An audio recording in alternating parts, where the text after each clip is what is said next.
Like the guys down the street did that. Maybe they did. But I'm guessing it's some sick fuck in the neighborhood. You know? In Memphis as a beacon of hope. But after World War II, thousands of black families, escaping the overwhelming poverty and racism of the Mississippi Delta, established middle-class lives in Memphis. That dude's 24. It was known Why is as he the city here? of churches. And even under the vile Jim Crow Why are regime, you here at 24? 90% of black men held down jobs and supported families. Today, the old order has been turned upside down. 46% of black men are unemployed or out of the labor force. 77% of black children are born to single mothers. And more than 21,000 black men in Memphis have disappeared altogether through incarceration or early death. Too many senseless murders. Too many young folk in the grave. Oh, too early. Is that an obituary? Because in South Memphis, I met hundreds of men and women who still believe in the old moral order, but it feels like a lost cause. Old moral order. The streets have been taken over by gangs, drugs, and incredible violence. So let me tell you something. Don't let them catch you with your word. I'm done. I think I'm going to rewatch The Wire again. You know, I think that'll be the second time this year. Something about it. I keep trying to look for some kind of social fucking cure-all. Like a remedy. Like a Final Fantasy remedy where I can just come in and like fix all these fucking problems somehow. Find it in some back television show and tell the world or something, you know, some back YouTube video or something. Discover some secret on how to fucking fix like urban decay. I don't know. Not leaving in the first place. That's, I guess, my first answer, you know. I shouldn't have left Denver. I feel guilty sometimes, but I think you can make an argument they were straight up trying to kill me. Still grappling with what went wrong and how we can fix it. I mean, that's what my mom said.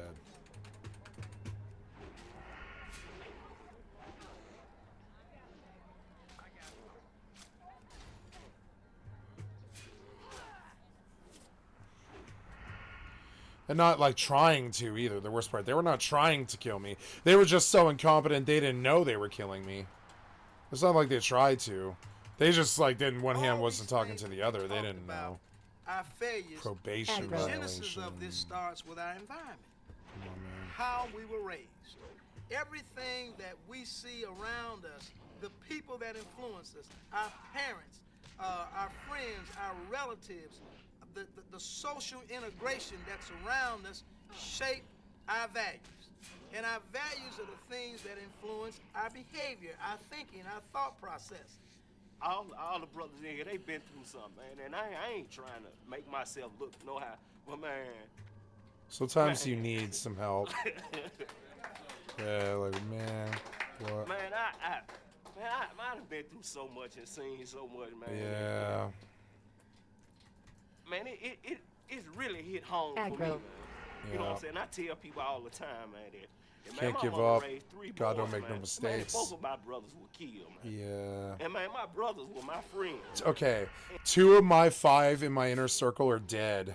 2 of them. And if you haven't experienced what I've experienced and losing, man, these 2 brothers the way I have, and how we grew up and how close we were, man, that's a pain, man. That's really hard to bear, man. But I was the first one to try and go. Man, I was the first one to try and go. I failed. They did not. Like, I grew up in a rough neighborhood in Memphis. I started selling crack at 15. I've been to federal prison twice. I've been to state prison once. And during that time, man, I just decided, man, that right now is the time. Right now is the time to change. So here I am.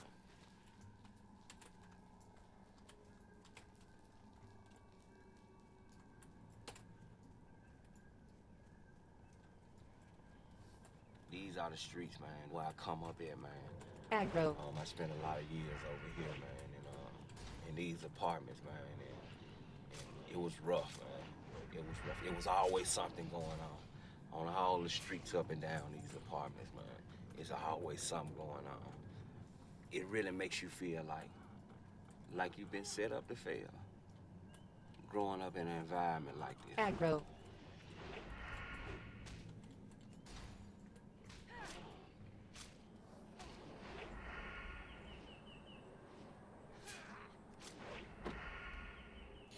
In the fall of Denver. And when they were like selling, they were selling the entire lower class out for $1,500 rent, and all of us were getting evicted.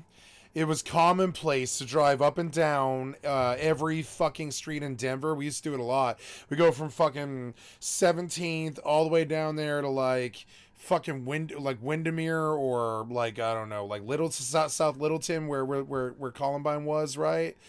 That's like north to south, and then from like South Broadway to South Colorado, or to like Colorado Boulevard.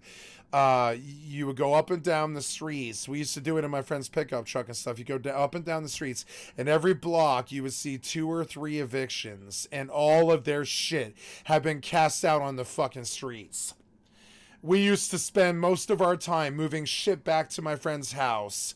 For months it was like that. When they killed the city in like 2017, I think it was, 2016, 2017, especially in the summer, the evictions were fucking crazy. Every block there'd be like these big fucking blue tarps that the cops and the landlord assholes that come in and just ordered the fucking tenant to throw everything they owned on the fucking thing because of non-payment or whatever. And so then you could just come up there, and if you got there first, like even the owner, I think sometimes the owner was at work and shit like that, they would just throw all the shit out on the street. There'd be like stereos in there, bongs, and fucking dope. I found heroin one time. Like we found weed a whole bunch of times. There'd be like fancy liquor, like all kinds of shit like that. The fall of Denver was real to me. We used to drive around. That was like, we would get high, and then we'd be like, what do you want to do? Well, I kind of want to go look for evictions. Like literally, it was like that. I remember the summer of 2017, I spent like almost every day driving around with our friends looking for evictions, because it was so commonplace. They just killed the lower class, just killed us, shoved us, shunk by, get out, shivved us and left us to die. And like I watched all of my peeps and all my friends lose everything they owned. It was just crazy. Like, I watched it. I watched them turn the city from something that used to be lower and middle class primarily to something that was only upper class primarily, which is just like, upperly mobile middle, and like and upper class. They went from like lower and middle class, a really wonderful city of all types, and then the only rich people were down on like Race and Vine and shit like that, or out in Columbine, Centennial way of the hood, or out further west like Golden, where Court's factory was. And like, by 2017, I was like, I don't think I'm ever going to find a job here again. I don't think I'm ever going to be able to afford an apartment here again. I don't think I'm ever going to find love here again, because everybody's unhappy and nobody's partying anymore. Everybody's scared to death of losing their shit. Like, nobody's happy here. Nobody is thriving here. The only people that are happy and thriving are the people that have been given like land and homes from their parents. And even them were like worried about the mortgages and stuff, and we're under a lot of middle class stress. And I was like, I don't know, like I grew up as kind of like a flash in the pan, like sort of like, entertainment sort of punker, like drug kid, raver kid, and like, kind of plastic fantastic and easy to please. And there was this point where I was like, yeah, I can't live like a cheap artist's life in my own home city where I was born anymore. They raised the prices too much and fucked the rent too bad. So then you start sounding like this dude, where you just like, you're muttering loser talk all day. Like, well, what does a motherfucker do at this point? He cuts his losses and he takes a look at reinvesting his dreams somewhere else, or suffer and die the consequences like everybody else who stayed here. And it's all this like existential fucking crisis. And it's like, yeah, that's how you know that you needed to leave like a year ago. If you're talking like that, you needed to leave like a year ago. This place is dead to you. I left. Show you, man. I came back too. I left in 2016. I'm sorry. I left in 2017, but I was back by mid 2018 trying to save my ex-wife, essentially. I mean, she wasn't my wife, but we were like that close and stuff. I was like trying to save my ex-wife from her heroin addiction. Like, I mean, that's the reality. Came back to Denver when I never should have, and ended up back on the fucking streets trying to ask for help again with a fucking new charge. Them threatened me for fucking 10 years on a probation violation, all this bullshit. And all I try to do, go back there, save the woman that I love, and see if I could get her through long enough for me to figure out something like this where I live now. I was kept telling her and the other one, I was like the other girl, like give me a year, give me a fucking year. They killed my city. There's no hope to be had here. I have saved up some money, but I can't invest. I can't stay here. I've got to leave and all this. I was like, give me a year. And nah, they wanted to sit around and watch that city die. And I think I'm gonna lose them in the end too. They shouldn't have sat around and watched that city die. Show you the apartment, man. M should definitely not have sat around and watched that city die. I watched what it did to her. We'll see what happens to the other one. My brother died. I try and warn her all the time. I'm like, yeah, it's not the place I grew up, but she's in Boulder. Boulder's a little safer. Boulder's a little safer than Aurora, right? I mean, I think of Denver as Aurora right now. I mean, because it kind of is. It's like the eastern middle class and upper class, upwardly mobile developers kind of like took over the city and raised the rent on everybody. And I don't view Denver as Denver anymore. I view Denver as Aurora, Colorado. Because it basically is. It's what used to be Aurora, Colorado is East Colfax, the worst place in Denver. But now I view like all of Denver as like as East Colfax and Aurora, Colorado. And that sucks. I'm sorry. I know it's crazy. I've been lectured by so many Denver fucking people, but I just don't like or trust Aurora. It's like that Parks and Rec joke where they talk about Eagleton all the time and how much they hate Eagleton. I fucking hate Aurora. I hate what it did to us with Columbine, or not Columbine, but Century 16. I don't like Aurora. It's not just because of that. The one time I ever had a pistol aimed at me was in Aurora. And then Aurora took over the city. All their bullshit land development and all their bullshit and everything. It's like the fastest growing part of Colorado is fucking Aurora. The worst part. Like, okay, like you think I'm making like this big deal about some county or something you never been to and stuff. But literally, like for like 5 years past 2015, people would be like, "Would you come pick me up or take me to Aurora?" And I'd be like, "No, I'm not setting foot in the county of Aurora. No." I literally used to tell people, like, my fucking business at my taxes company, no, I don't do business in Aurora. No. Liable to get my car stolen. You know? This used to be the living room. And now Aurora's crept all across Denver, kicked all the lower class out. All of its like fucking $1,500 apartments and green marijuana jobs and shit.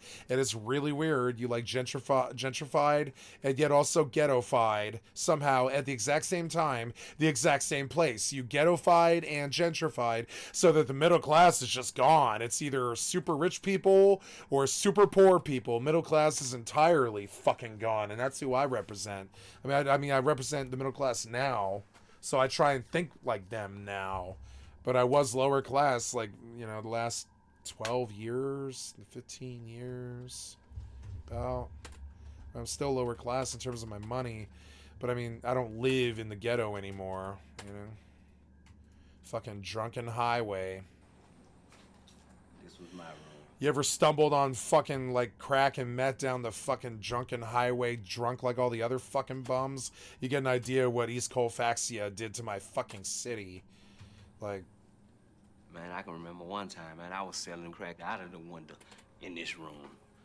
Man, I was trying to, make dollars, and too many people didn't know about it. Definitely my mom didn't know about it. But, yeah, That's what I was doing. I was doing that, man.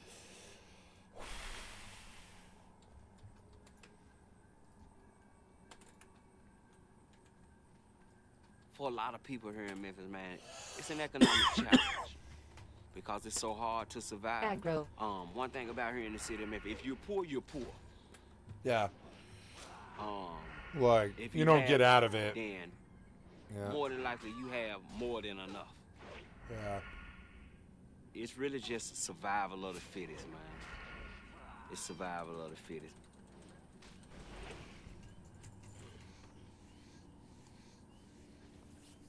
It's in these broken places where I can see. I gotta say, something I feel really blessed about in my home city where I was born. Like, fucking, we don't have that much gun crime. We've got Columbine and Century 16s.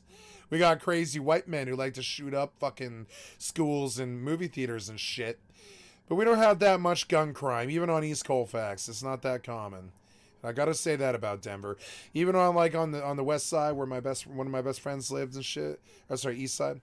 You know, way over there by I won't say the names of the streets because it's too specific, but like even on the east side up there where it's kind of like East Col, he lives on East Colfax essentially. Like there's still no, you don't hear that much about gun murder. Guns seem to be something that Denver kind of skipped. You know, we have it. It happens. We got gang murders and shoot-ups and robberies all the time, shit like that. We got Century 16 and Columbine and Chuck E. Cheese. But we aren't really that known for like straight up gun battles in the streets. That's not something that I would say happens in Denver very often. You wouldn't hear stories like that growing up. I'm sure you hear it now on the 7 and 9 news. But I mean, I don't think that's like still even that common. So gun crime, something like Memphis had a lot worse than us. I gotta say, we got trifling motherfuckers that'll cause that stupid shit, and like we got bad gangs and Bloods and Crips like everybody else, biker gangs and all that stupid shit. And we got gun battles, but we don't have them like most people do. I gotta say that. I'm very thankful about that for my city.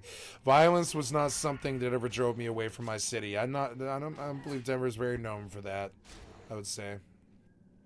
You don't hear about motherfuckers shooting up streets in anywhere in Denver. We don't have a ghetto like that. We don't have gunfights on the corner. There's nobody nowhere in Denver's like that. We don't have a corner in Denver, really. There's East Colfax, but I mean, there's not like... You know, there's not like, you know, there's not like Blood and Crips on the fucking corner. The city's not like that. It doesn't have that kind of ghetto. It's far more middle class than that. It's weird. I feel blessed in a way. Since the 1950s, The violence, cities like we Memphis have dodged that bullet, I would say. Violence is not something that ever really bothered me about Denver, thank God, because that's what these people are complaining about. They're saying the gun murder got so bad that they want to leave, and I don't blame them. That was something about Denver. I mean, we had the famous cases, but we didn't have a lot of cases, which is good. All of the old churches and civic associations that once shaped young men have broken apart. In the 38126 zip code of South Memphis, 93% of all family households are headed by a single mother. 78% of all families are on public assistance, and only 20% of all working-age men are employed full-time throughout the year. 20%. Out of nearly 6,000 total residents, there are only 10 nuclear families. Over the past 50 years, we've tried to solve these problems through public policy. The federal government currently spends more than $3 billion a year on anti-poverty programs in Memphis, but nothing works. In Shelby County Jail, I met hundreds of men who've been through an endless gauntlet of failed schools, failed prisons, and failed social programs. It's a tragedy for these men, but it's the women who carry the real burden. For every father in prison, there's a mother left to raise a family on her own. It's hard to see how they can create a better life for their kids. How does she do that? There's no jobs. Not for him, not for her. So, I mean, what does she do? You got any homework? I already did it. Alright. That's a good thing. Sometimes I like to say they my oil and water. Night and day. Andriel is very into all sports. Anything dealing with the ball is Andriel's cup of tea.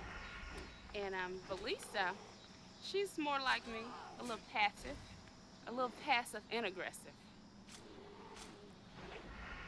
And I just try to keep us very close. My girls extremely. Beautiful. We share that talk Beautiful, a lot, strong right? women. About being close.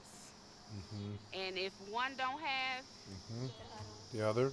correct. Something wrong. They gotta share, you know. You wrong. You wrong. It's not gonna take your life away. You share it with your sister. Always.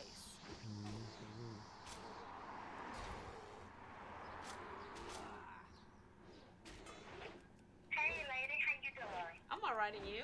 I'm fine. Are you still in place today? Yes, ma'am, I am. Oh, what do you have? I have wings and salads and banana pudding. Okay, salad and some banana pudding. So how much this gonna be? As a single mom, it's hard because I wish I can be everything, Oh, every really? place, and do it all Okay. by myself, which is just impossible, you know? He is. Cookies. And your dad, he's incarcerated. He's in Texas. Okay. And Valisa's father, he's in another state in Kentucky. I didn't come up Only poor. thing he's I been don't out remember lately that is guy. just broken promises. I don't know this zone. I don't remember.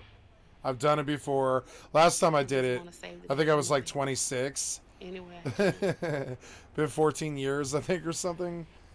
Yeah, been a little while since I've been Horde. So Big just Dad, bear with me. I really miss you. I don't know that wish guy. I that didn't you know was he was here. there. Hopefully you would get out soon. Come on to see me passing good grades. I really wish that you would do better so you will not have to go back. After all, Do not go back. We need my you. dad is in jail in Texas right now, and he's been there for about 2 Texas. years. He's fucked. When he away, I just feel sad, angry, horrible. Like somebody that you really love goes away. Now, what's a man in Tennessee doing in jail in Texas? Gotta kind of wonder what got him there, you know? What's Tennessee man doing in Texas? Just saying. Yeah, I mean, it's like something. It's like a piece of your. It's like a piece of your heart missing. Yep.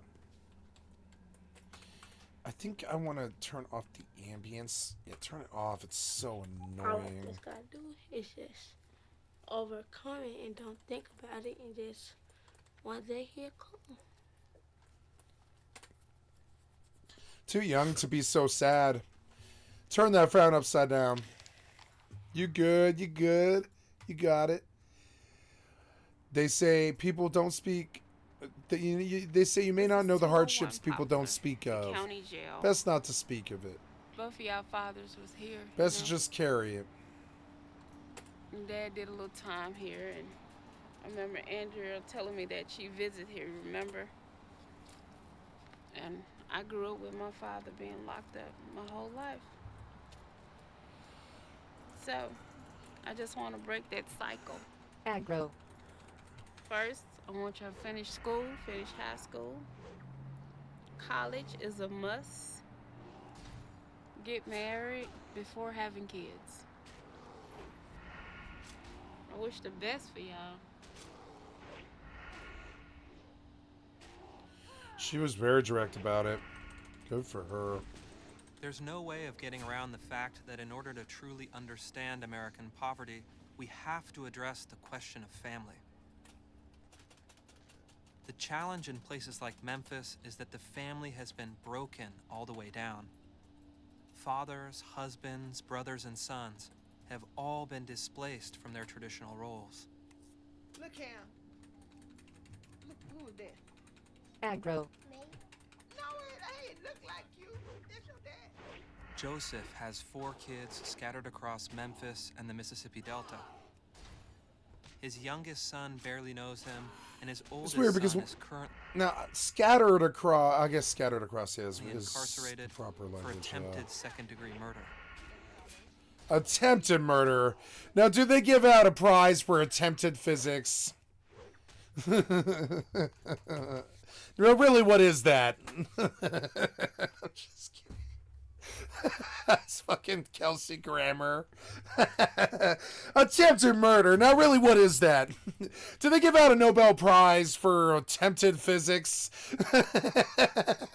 Fucking Simpsons. Fucking Sideshow Bob.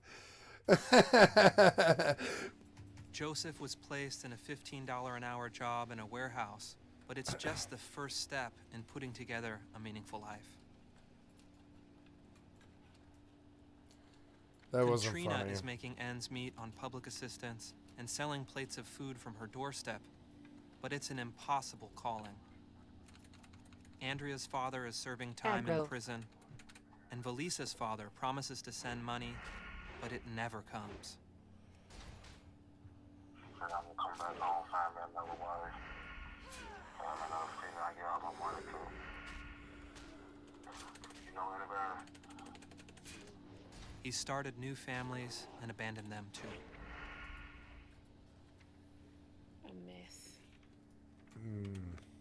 But the most profound danger in places like Memphis is that the atomized individual, deprived of family and community, is too fragile to survive alone. As you heard in my Wednesday story about Aggro. The bureaucracy can ensure people's basic material needs, but it will never be enough. One mistake, one bullet, one illness can send it all off the rails.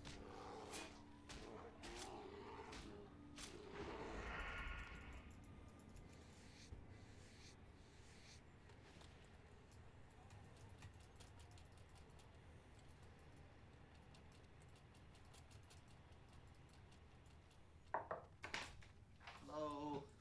Hey, how you doing today? Good. You okay? Everything is okay with you? How's your vision doing? Aggro. Close. Open the other one. Okay. I want to take a deep breath and hold it. Why are we in the doctor's November. appointment with this lady? I was diagnosed with MS. Oh, Look this way. Let's see your eyes moving. Just great. finger here. Can you look up? But I always try to go positive with it, you know? Yeah, when it What rains, don't it kill pours. you only makes you stronger. Trouble travels in threes when you have the poverty and you're single mother. Trouble travels in threes, right? And not soon far behind. Oh my god, this guy's wasting me. Why? I should not be getting wasted by this guy. He is like only 2 levels higher than me. But he like damn near one-shot me. Come on now. Oh my god, I think I'll get away. It's good practice for hardcore. That went south pretty fast. Did you drop it? Yeah, you did. I ran way too much. Yeah, there we go. Yeah, I mean, I roached out, whatever. Right now, that's my fight. To stay strong for my girls. Trouble travels in threes. So first you get the poverty and the being overweight, and then you get the loss of your loved ones and your friends and your family, and then you get the being a single parent and all that and all that. And the third trouble, MS. It's a nice little cherry on top. Thanks.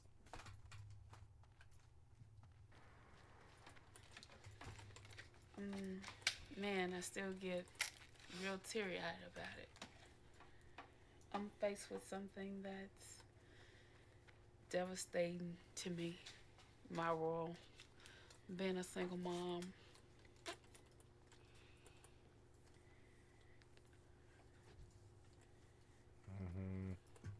And the only way I'm able to take my injection. These are the problems I talk about fixing. when I talk about I would fix every problem I come across. I just walk down the street, see people, ask them what's wrong, fix each problem somehow. I don't know how, but I would do it. I carry crews of people, and I'd wave my hand and give orders. I would record everything and sell it to make the money to pay for all the problem fixing. Like Mr. Beast, but take it on the fucking road. Like what he was doing in Africa. To sing. That relaxes me a little bit. Can I lay by your side? 1, 2, 3, 4, 5, 6, 7, 8, 9. Next to you.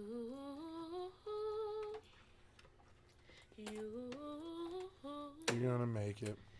And make sure You'll be alright. Those girls will be strong and independent by the time you pass. I just want to break that You'll be cycle. alright. You'll be alright. No education, no good job, depending on the system. Aggro. Yeah. Trouble travels in threes. I don't want my kids to adapt to that. I don't want them to accept that. I just want better. That's it. A better life.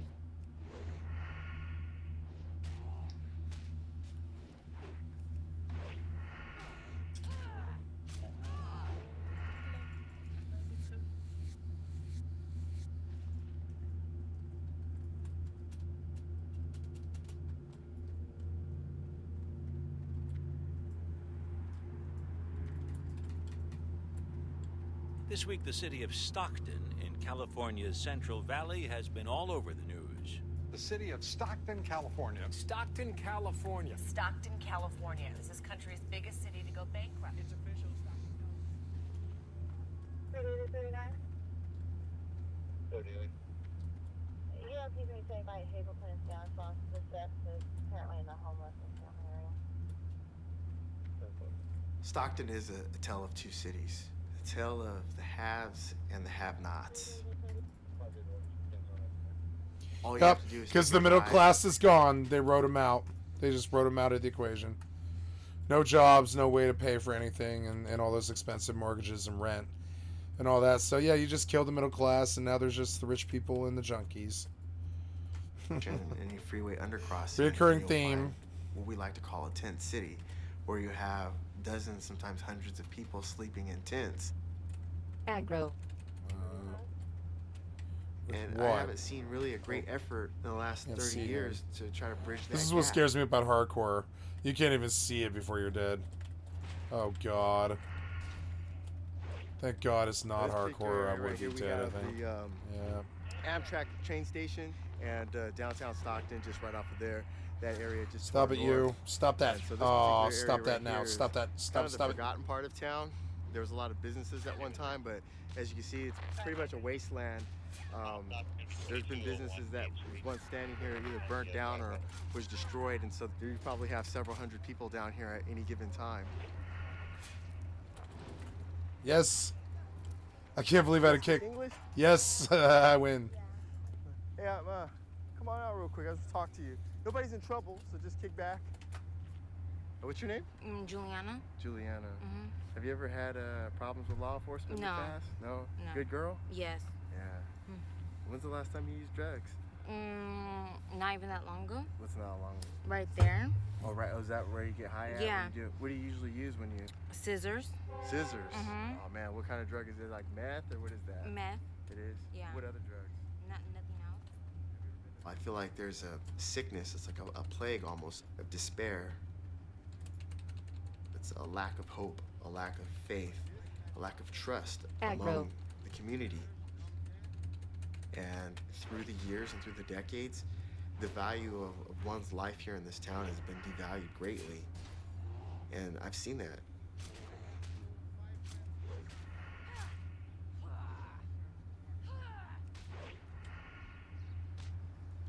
Oh, did the other dagger break? It did. That's why. That's why my damage just sucks so bad. You see memorials like this on a lot of street corners here downtown.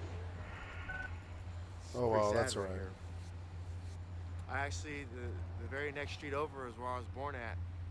I had stayed in this neighborhood, I could have been me right there. I will warp back, I think. No. I don't know. What's the best solution to this? It's like... In many ways, Stockton is a city of the future. I'll go north. 50 years ago, it was an all-American city that welcomed poor people from all over the world and gave them a path into the middle class. But that great California dream has now disappeared. Today, Stockton is a post-industrial city. Many of the agricultural and light manufacturing jobs have been mechanized and chased away. It's a post-racial city, a quarter white, a quarter black, a quarter Latino, and a quarter Asian. Awesome. And it's a post-familial city. In some Section 8 housing complexes, 100% of all children are born to single mothers. Over the past 30 years, the Stockton City Council has spent billions of dollars on urban redevelopment projects and unsustainable public pensions. The mayor sent in to clean up the mess is currently under indictment for embezzlement, profiteering, and public corruption. It's a bankrupt city not only financially, but on a deeper human level. In the Got a 90s, VCR in the back of my car that a gang from the Compton swapped me. Got a VCR in the back of my car that a gang from the Compton swapped me. God damn it. Fucking Stockton swapped me and all this. Oh god. Fucking West Coast rap. I went through such a West Coast rap phase. I still really love it. That whole G-Funk era, P-Funk Parliament, All-Stars stuff dubbed over like fucking shit like Tupac and Dre and Snoop. I fucking love West Coast rap. Always have. Used to like straight up rap Coolio albums in school and shit. Coolio passed this year. Or was that last year? countless young men who last survive year. on a combination of the drug trade, violence, Coolio and was such a generosity of good girlfriends. artist. For how cheesy he was. He was a cheese ball, straight cornball. Like the most cornball rapper that I can fucking think of is Coolio. Every aspect of him. But he stepped real. Every word, every song, every album.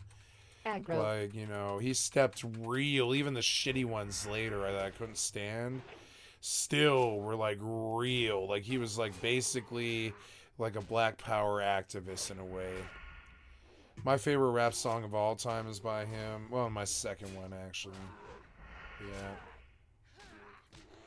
When the revolution comes. When the revolution comes, I'm gonna be up front with my finger on the trigger of a Mossberg pump. When the revolution comes, I'm gonna be up there with my 9 in hand, raising my hand. When the revolution comes, when the revolution comes, and that's like my favorite rap song of all time. It kind of always has been, and it fucking, it's a bop too. It hits hard. Like the bass line on that song, you can roll down the fucking street with that shit and get arrested. You know what I'm saying? That bass line on that song hits so hard. Even for 94, I think it was. It was like 94 when that song hit, or whatever it was. 98, I think it was. And yeah. Ooh, Rough Copper Bombs, huh? And yeah, and yeah, on his second album, yeah. What was it? Gangsta's Paradise, right? And yeah. Aggro. I started kicking in doors and taking what I needed. Open up the door, hurry up. Who's in your house? Tell them lay down on the ground. Get naked. Give me all your phones, run everything. I need everything. It's a merciless world of all against all. I've been stabbed. I've been shot at. In neighborhoods like this, it feels like the man who goes to work and takes care of his family is a relic of the past.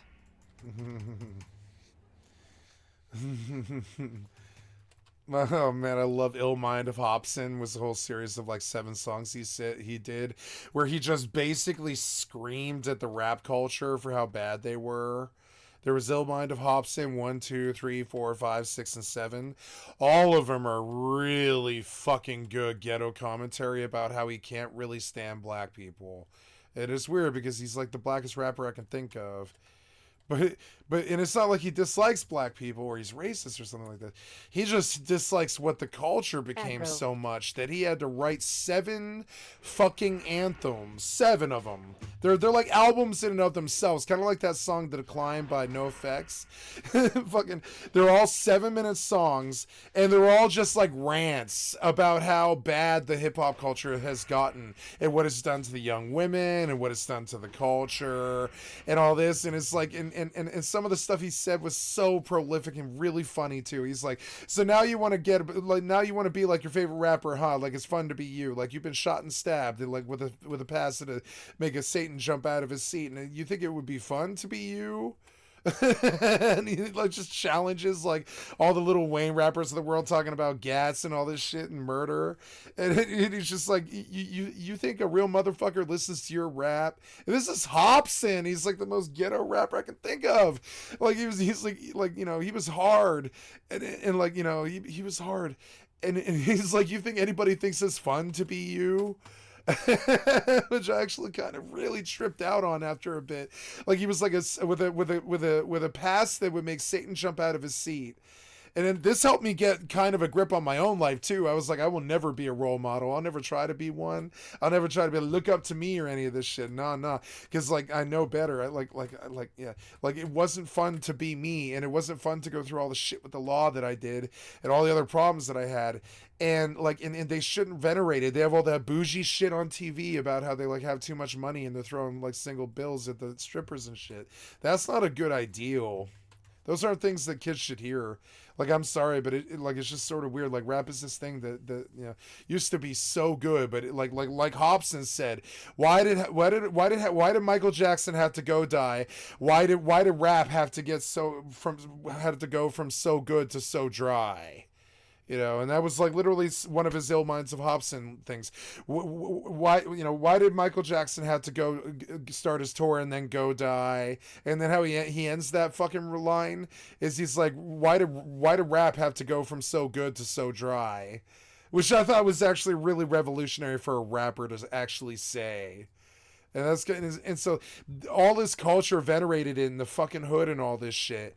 Like smoking heroin and like getting high on drugs all the time, tricking, hoeing, all that stuff. And like, you know, and like banging on the corner and slinging crack and all this shit. What did you think was going to happen when you venerated all that stuff to the kids? What did you think was going to happen? And I know, because I like white rappers just as much as any other color rappers. It doesn't matter. Like, it's just about the image. The image wasn't good. It wasn't good like Del the Funky Homo Sapien or one of them. It wasn't good. It wasn't like Deltron 3030. It was more like, you know, Wu-Tang. And I get that, but I mean, I don't know, man. I don't really think we should have been venerating that sort of stuff. It's weird because I really love the music. I really love P-Funk All-Stars. I actually really do. I actually really love George Clinton. And that's what all that music is. All of it. Every rap song that you hear is either one of 3 artists. It's like Stevie Wonder, like Al Green, or that person I just mentioned, I'm spacing out on it, but and P-Funk All-Stars, one of those 3. It's always one of those 3. All the dub in the world is like those 3 songs, like pretty much. So like, you know, so those three artists, and because they're the only ones good enough to be dubbed like that, like P-Funk, George Clinton, the P-Funk All-Stars and all that, Parliament Funk All-Stars. And so I really liked the music, but then when I went back and looked at the subject content later on, I was like, man, I'm just as likely to sling crack in the fucking ghetto and sling a gun as anybody else in this country, but I don't think it's good for the kids, and I didn't like the fucking image, and I loved the lyrics because they were good, but they weren't good. They weren't good for us. They were like, they weren't the message like Grandmaster Flash, or even like that Coolio song I was talking about, When the Revolution Comes. They weren't good like that. They weren't high quality like that. A lot of them were about like money and hoes And I'm sorry, but that shit's cool. It was cool for like, 1996, 2002 maybe. 2023, man. When was the last time? I don't know. And so now I see like that was ravages of the culture. They all became like kind of drug addicts in the end, like we did. Like we were all jaded from like Jim Morrison and fucking like Lana Del Rey and all the druggies of the fucking world, and turned into like this crazy thing. All the artists that I loved are dead from heroin. Every single one of them almost, except for like Trent Reznor or somebody. All my favorite fucking heroes were drug addicts and dead from it too. And that sucks, you know what I'm saying? And so like look at it with them. Like their culture was like shoot each other and beat on women and like, sell them on the corner and sling crack on the corner and shoot this motherfucker and all this. And I'm like, sorry, I don't know. Like, I don't know. That wasn't very helpful. It wasn't helpful for all my heroes to die of heroin. And it wasn't helpful for that message. It wasn't. And now we have the ravages of what's left. You know what I'm saying? That's the death of modern culture to me. I've seen all everything. of our heroes are dead I've from seen people junk get beat or up. dead on the motherfucking corner. I've seen people get up, beaten up on the corner, gotta get shot at and shit. I've had a gun leveled at me. It's retarded. I'm a white kid from Denver. I've seen people fighting in the middle of the street. That's racist, but it's true. Like, what the fuck? I don't belong, like level guns at me and shit. I never did anything to anybody. Multiple shootings, prostitution, a lot of crackheads, a lot of dope fiends. I had some enemies banging on my door 3 o'clock in the morning telling me to come out the house. And I don't know what the hell to do.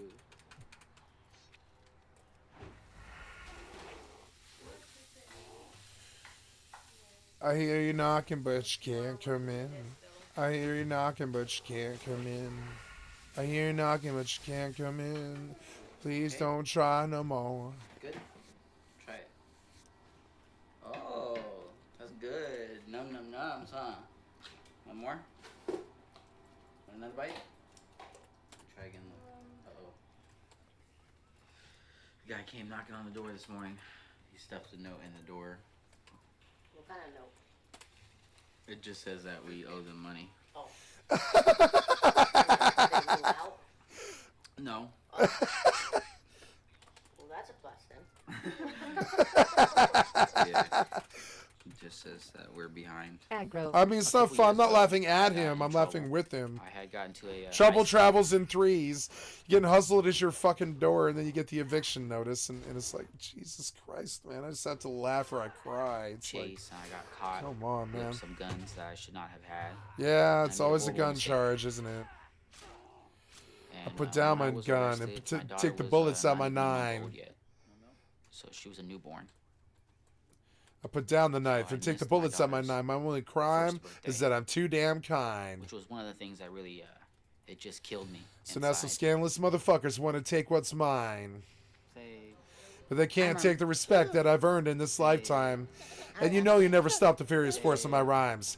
And so like they say, every dog has his day. And like they say, God works in mysterious ways. So I pray, remembering the days of my youth as I prepare to meet my mom in the truth. It's been a while. They say that you should know the truth or the truth shall set you free. Yeah, I think it's Yo, I got one because lyric you pointed see at your all head these for start, people and that another don't one have is pointed at your jobs, weak ass they're heart. just doing drugs and selling drugs, and that's about it.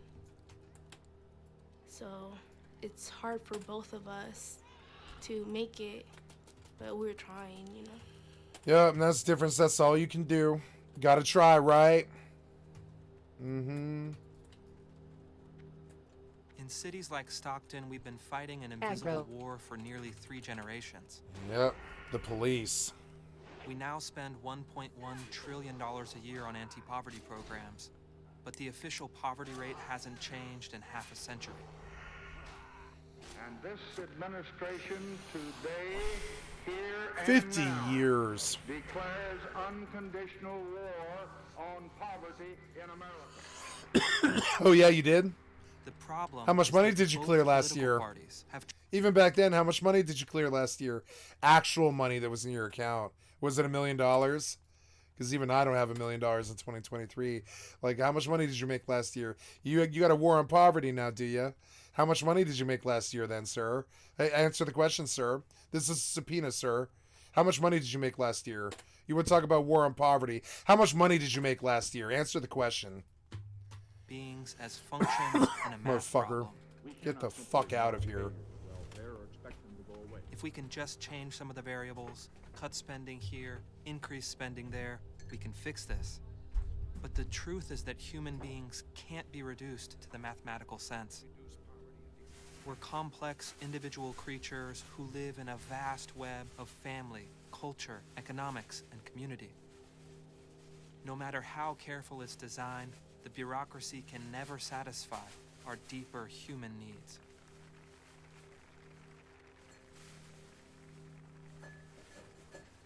Ultimately, the people I met in America's forgotten cities are searching for a sense of meaning, purpose, and moral order. They're desperately looking for something higher.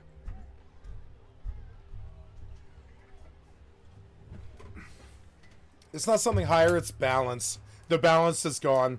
We had it until 2012? Maybe, what was that Mayan shit, right? 11/11 or whatever? We had it until 11/11/11 or whatever the weird people believe in. Until about 11/11/11, we had it. And then now we don't anymore. Or whatever that shit was. Yeah, like 11/11/11 or whatever. Right about then. I'm only using it as a time frame. I'm not trying to say that's what it was. I'm saying right around 2011, we had the bank collapse and it killed us. You sold us out to predatory bankers and it fucked the world. 20 years in Afghanistan, 5 years of COVID, 20 years of the Patriot Act, Kosovo, repealment of Glass-Steagall, Reaganomics, Vietnam.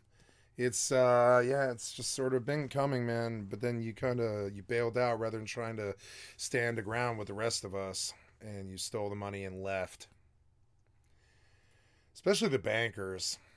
And temptations that we must all face in our walk with God. Mm-hmm. If you grew up in Stockton, you grew up in a bad neighborhood. Some of us were incarcerated. Some of us were in prison. Some of us were hooked on drugs. Some of you did ugly things with your body, amen. And we can all blame the neighborhood. We can all blame the gang. We can blame our family, amen. But I'm here to tell you there's no one to blame, amen, somebody. If you want to get out of your situation, God can lift you up. David said he brought me out of a horrible pit, a miry clay. He put my feet upon a solid rock. There ain't no pit you cannot get out of. And whether you call on the name of Jesus, he'll pull you out the pit. He'll pull you out the mud. He'll pull you out of any situation you might find. My God will save you. My God will deliver you 1 time, 2 times, 3 times, 100 times. If he has to, there ain't no pit that God can't pull you from. Let's make an offering. That God can't take you through and bring you out. Looking good for Jesus. Looking good for Jesus. You ain't never went through nothing. I've been through all kinds. Gotta look for somebody. Gotta look good for somebody. You ain't seen what I seen. I've probably seen worse, my friend. Mm-hmm.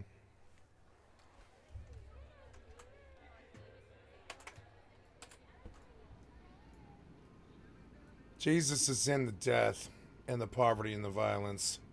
He's in everything. We gotta let go of some of those old ways. God don't make no habits, you know what I mean? mistakes.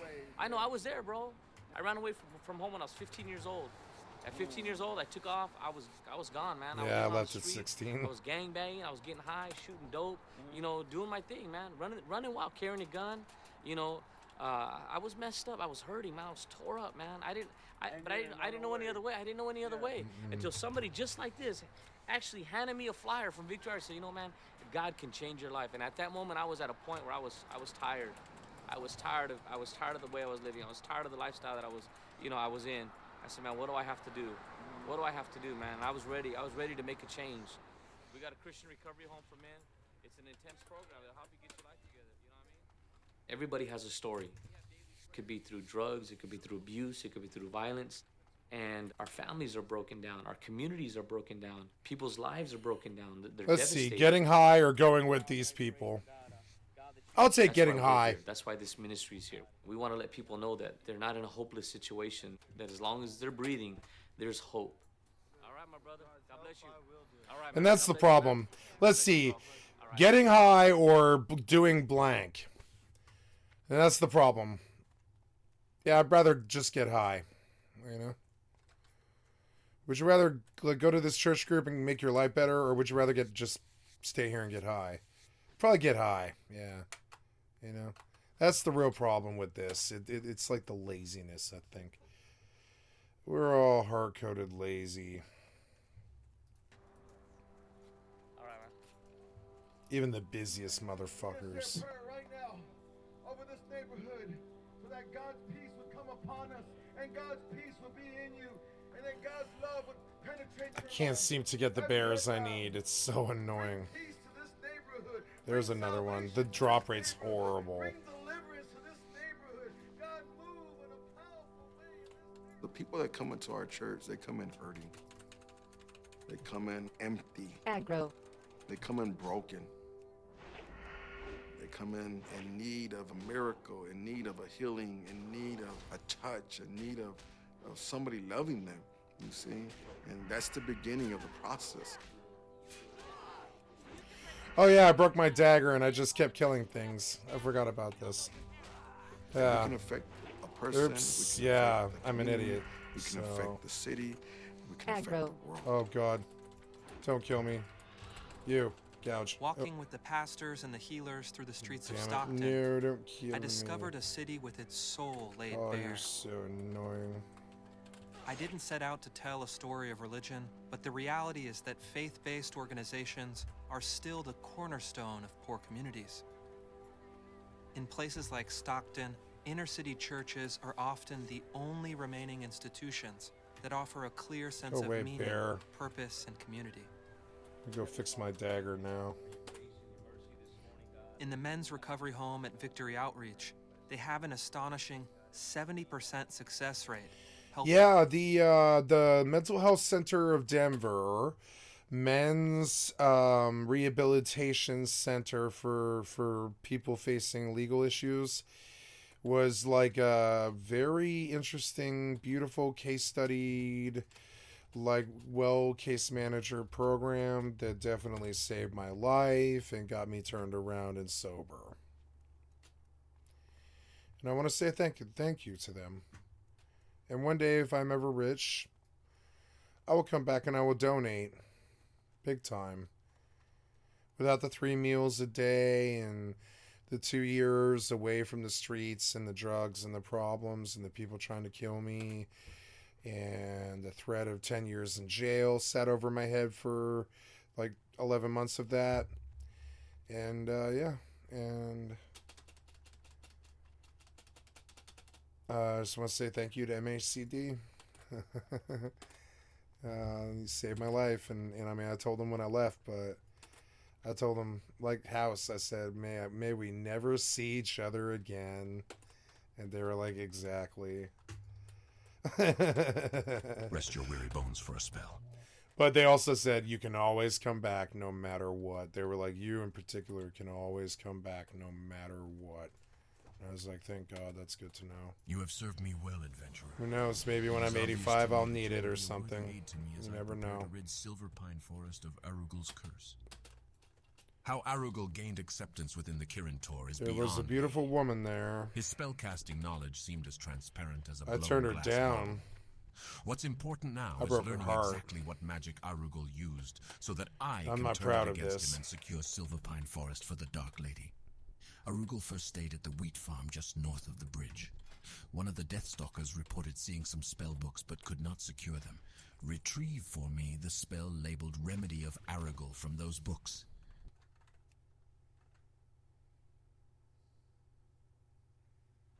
Victory for Sylvanus. That would be some money, which is good because I have to purchase things to buy. Things to buy. I have to purchase things to buy.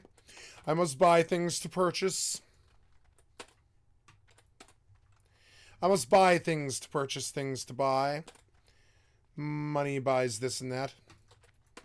To buy things to Turn their purchase. lives around.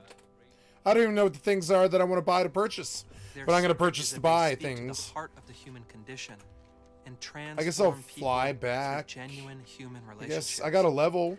That's They're good. deeply connected to these communities and can demonstrate that hope is possible through their own life experience. The That's real pretty challenge good, but I for better men have in our forgotten that. cities is to help them And deal then with their that. pain, And then childhood that. abuse, violence, Or and well, family really more like disintegration, that. Yeah, and then restore that, then a sense that. of Yeah. internal order in And their I'll lives. go down. I'll go poisons, I think. It's 'Cause deep, I like cold-blooded human-to-human viscerate. work, but it's the only way to help our most vulnerable citizens meet the demands of the world.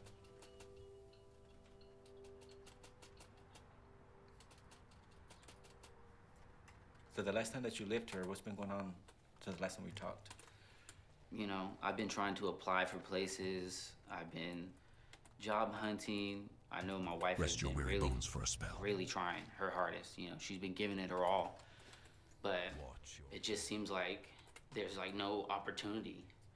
And it breaks my heart inside to know that sometimes I can't provide for my family. I can't do things that I want to do. And sometimes you just get that low morale, you know, because of everything that's There's no going on. campfire in The this city, stupid the inn. bankruptcy, the struggles, the gangs, It's the annoying violence, to all me. that stuff. It's like it's all culminating. It's all coming together. It's almost like we're in this pressure cooker. And I think the times when I've been arrested, the times that I went away, those were the times when that pressure cooker, it just blew. You know, it was bound to happen, and it ended up happening. And now I'm just kind of left Rest trying your to pick weary up the bones for a pieces spell. and trying to continue. My challenge to you, Michael, is this. Every morning when we get up, we have to have a sense of purpose of why we're getting up this day and what are we going to do this day. You have the Oh, man. I'm going to record video games for 12 hours.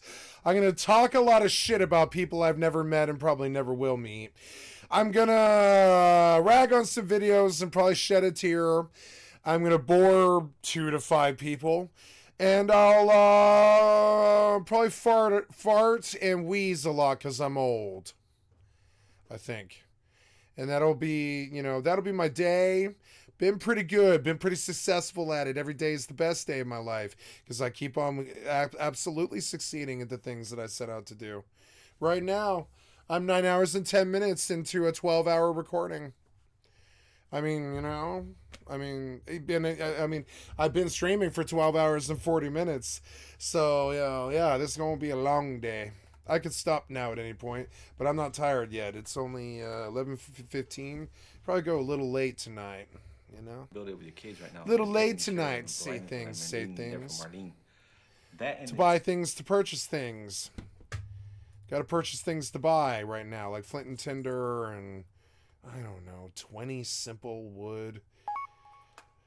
It's always about bundles of sticks with these people. It's just so annoying to me. A little late tonight, yeah.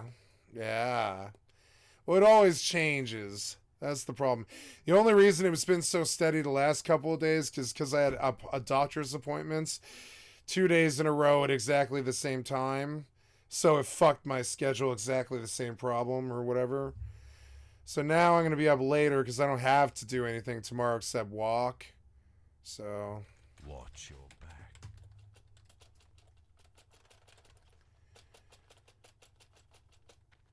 I have exactly what you need.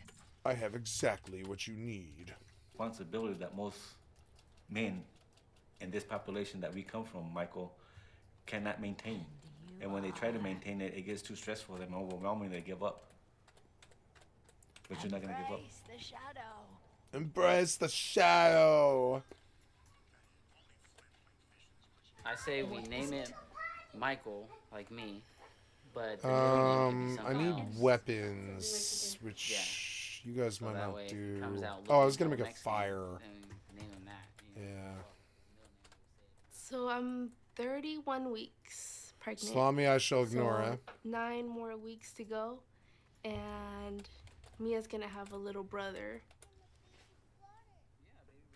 I don't know what that means. Hopefully this baby will make Michael push a little bit more, trying to find a job and wanting to do better for our kids.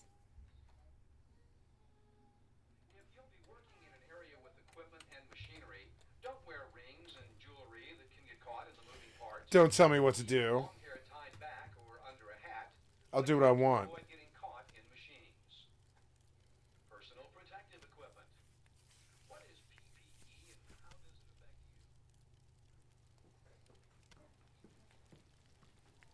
Michael?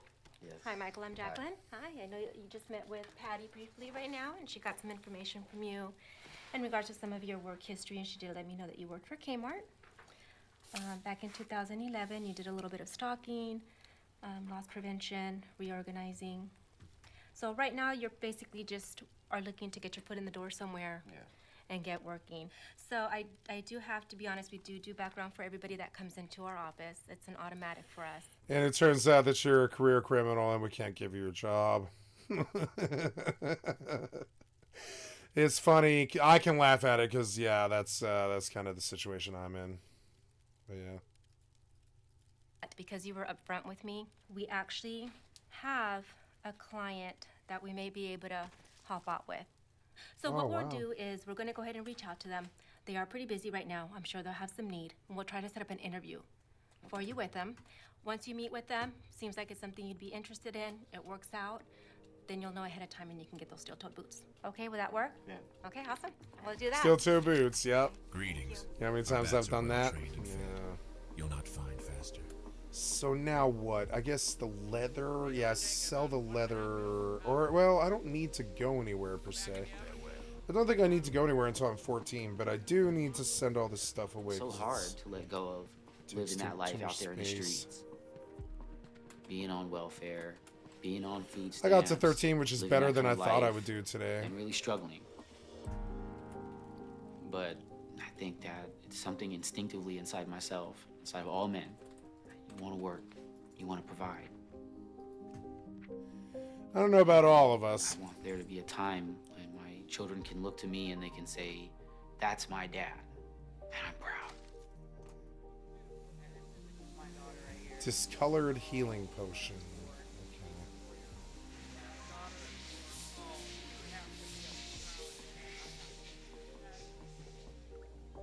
As I've gotten to know men like Michael, I've started to understand why our approach to poverty has failed over the past 50 years.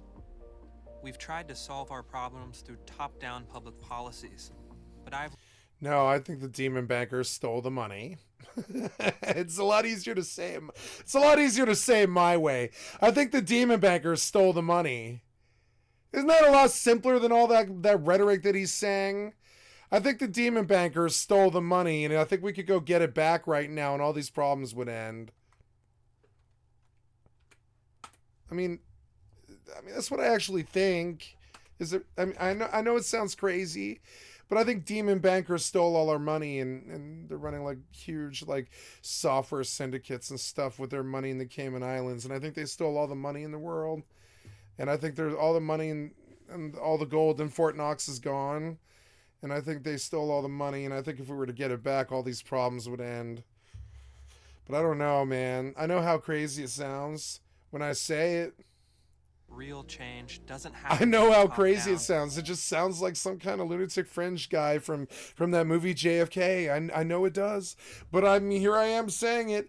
I really kind of feel like demon world bankers stole all the money, and the 1% have all of it now somehow through business ? Or reasons, whatever reasons.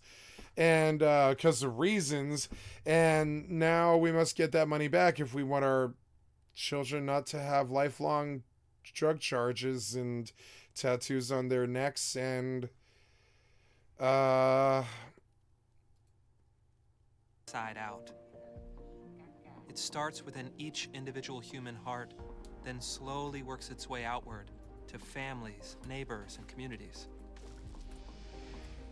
The solution for our forgotten cities is not just to revive their economies, but to create a not that I don't mind foundation. I like a neck tattoo as much as the next man. Got no problem. I'm just saying, I don't know, if I wanted a job ever, I don't know if I get a fucking neck tattoo. Somebody should say it. It sounds like we have such a tribalist culture now that like it feels like I'm trying to shame him for being a tattoo fan or something, and that's not how I feel. Don't give a flying fuck that guy's got a neck tattoo. Don't care. Got no issue with it. More power to him. Really don't care. I'm not some fascist. Don't care about that shit. But I'm just saying, if you ever want a job ever, you probably wouldn't get a neck tattoo though.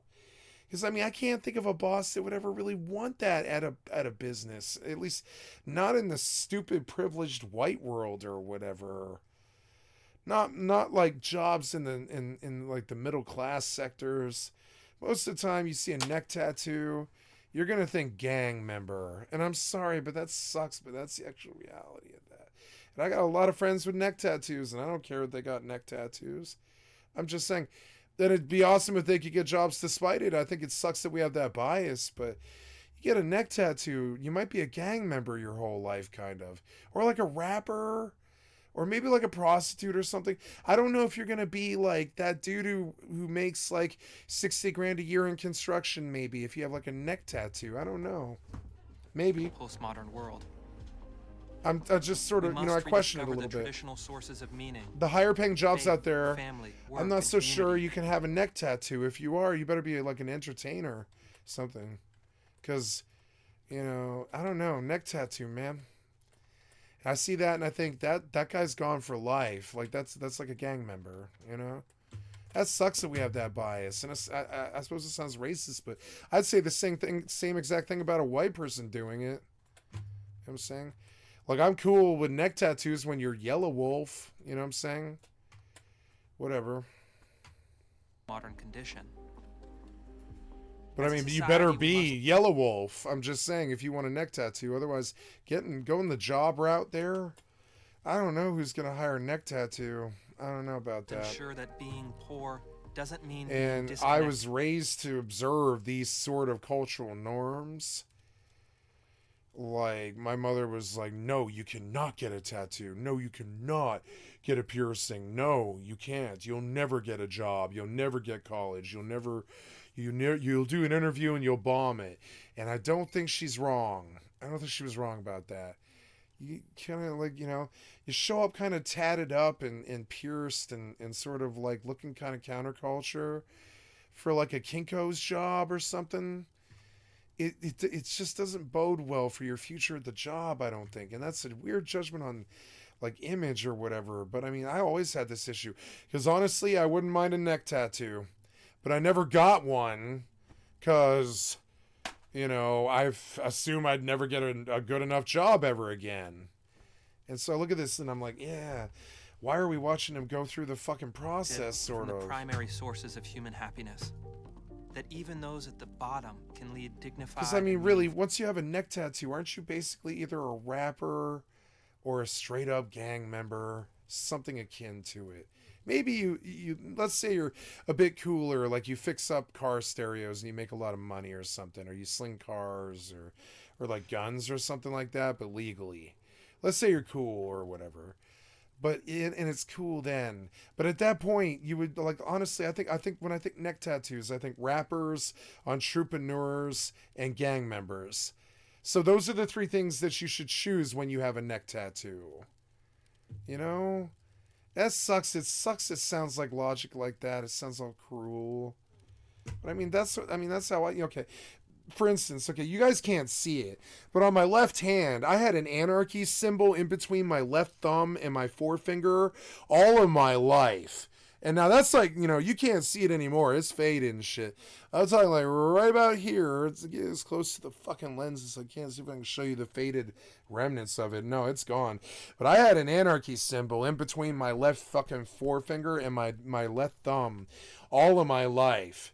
And all it was one tattoo, one anarchy symbol in between my finger and my thumb. And it definitely affected my interviews. Definitely. They would see that fucking anarchy symbol on my left finger because I thought I was going to be a punk singer my whole life. And I believed in our anarchy when I was a teenager. I really believed in being an anarchist. I actually did. And so I got it tatted on my fucking hand. I mean, I didn't get it tatted. I did it myself. I did a jailhouse tat for myself. But I was like fucking 14 or something. 13, I think. Yeah, I was like 13 when I did this. They were my band was shocked. My mother was shocked. Everybody was shocked. They were like, Jesus Christ, you have an anarchy symbol on your fucking left hand. Yeah, I do. And I wore it proudly for fucking, I don't know, until it faded when I was like 32 or something. It finally did fade where you couldn't see it anymore. But for like 13 years, this anarchy symbol on my left hand definitely affected job interviews. And that's just a tiny little anarchy symbol on my left hand. I can't imagine what a fucking neck tattoo might do. I'm just saying. So that, like, I don't know. So you go barking up trees that where they might not actually want you. You know, they might not want you. It sucks. That's a reality about life. Sometimes you don't fit the profile, you know, it's unfortunate. It has nothing to do with race. It's like this thing about like fucking like appearances. People make their shitty judgments. You can't stop them from doing it. Drives me crazy. I'd love to be tatted up and go get a job as a lawyer at a fucking, you know, Swikert and Coakley or whatever. But I mean, dream on. Tatted up people don't get good jobs. I'm just saying. They do, but they usually it's in the creative sector, you know. Each individual is the capacity to create new webs of meaning and connection. Even in the bleakest situations, human beings have agency. We all have the capacity to make life. Now, if you get the right tattoo and you get the right suit, you can do just fine. Just fine. But I would not put it anywhere anyone could ever see it. You know what I'm saying? Like a friend of mine, they got a tattoo on their left leg, you know? That's fine. Great. Huge, awesome tattoo. I won't say what it is. Well, thank you. But I mean, you know, like, you know, but that's their choice. But you can't ever see that unless you're having sex, basically. That's a good tattoo to get. The neck tattoo, I don't know, man. Should maybe like, I don't know, stick to the lifestyle then, you know? I wouldn't be allowed. I would not be allowed. I would not be afforded that freedom. I don't know why you would be.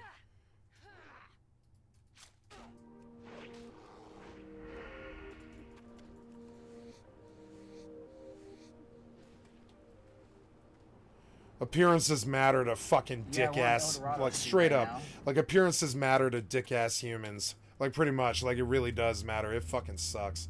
I dealt with it all my fucking life. They don't like fat people. They don't like bossy people. They don't like arrogant people. They don't like people who are taller than them. They don't like people who aren't afraid of them. They don't like people who are actually strong. It's like in many ways, not just physically. And like, you know, and so they'll just step on you. They'll push you all the fucking time. So you don't really want to stack the decks against yourself with the $100 bill tattoo on your fucking neck. I guess that tattoo really bothers me, I guess. I'm sorry. I'm not going to the business sector looking for them to save me with a neck tattoo like that. I'd be going to the corner. Hey, this is Central Stockton. We're on our way. What's wrong with the corner? Hospital. I never thought drugs should have been illegal. I have no issue with the corner or any crack dealers on it or any of that. I have no moral issue with it, not like most people do. Really pretty crazy anarchists like that. I'm all for you selling dope on the corner. Got no moral issue with that at all. The people want it, let them have it. Let them eat cake. You know what I'm saying? So like, yeah. So why not just go? I mean, you got a neck tattoo. Go back to the corner because that's like usually the kind of tattoo you get when you're on the corner. I don't know. Like, I'm sorry, but the business sector might not be who should save you. I think it should be the people in the corner. It's weird. I see people try all their lives and get tattoos like that. Like they're part of the fucking scene. But then you see them trying to go to the business sector like that's going to fucking save them or like getting out of the life or whatever. Don't get tatted up like the life then. If you're just trying to bail or whatever. I don't know. Maybe I'm just weird. Like I'm weird. Like I don't know. I don't do things half-assed or wishy-washy or halfway or whatever. I don't have any enemies really except for idiots who don't know me. In the next couple minutes. So Marlene is who attack me for no reason. Having some pains, contractions, and stuff. So we automatically know that it's gonna be soon. So. And the reason this is because I don't bite off more than I can chew. I don't look like the fucking meched out, ex-heroined out, fucking, you know, just like crazy, fucked up, like drug poet, lead singer, fucking WoW raider, nut video game kid, or whatever guy. Like, you know, like I get it, but also I try not to look like those things. I try not to look like I'm fresh up off the corner. But I mean, at that point, you do want to look like you're fresh out the corner. You wouldn't have had it tatted on your neck, you know. You want to kill this thing, huh? You want help with this? I'll help you with it. I'll help you kill that, yeah.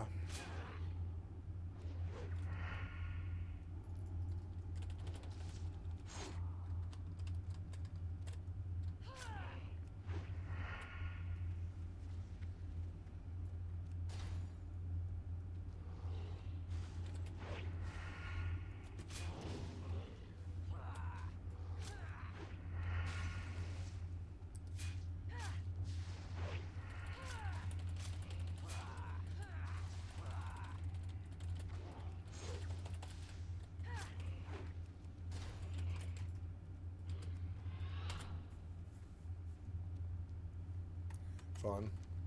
Got some good skill up off him.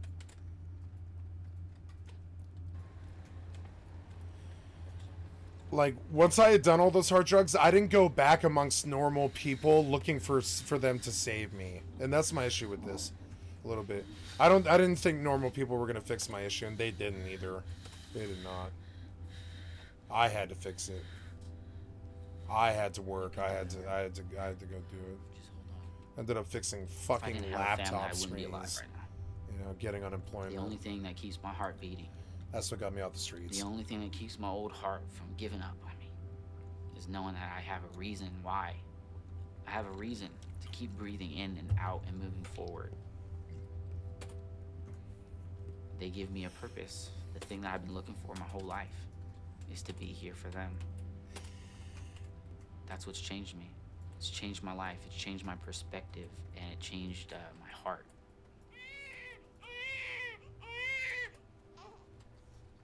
It's a miracle.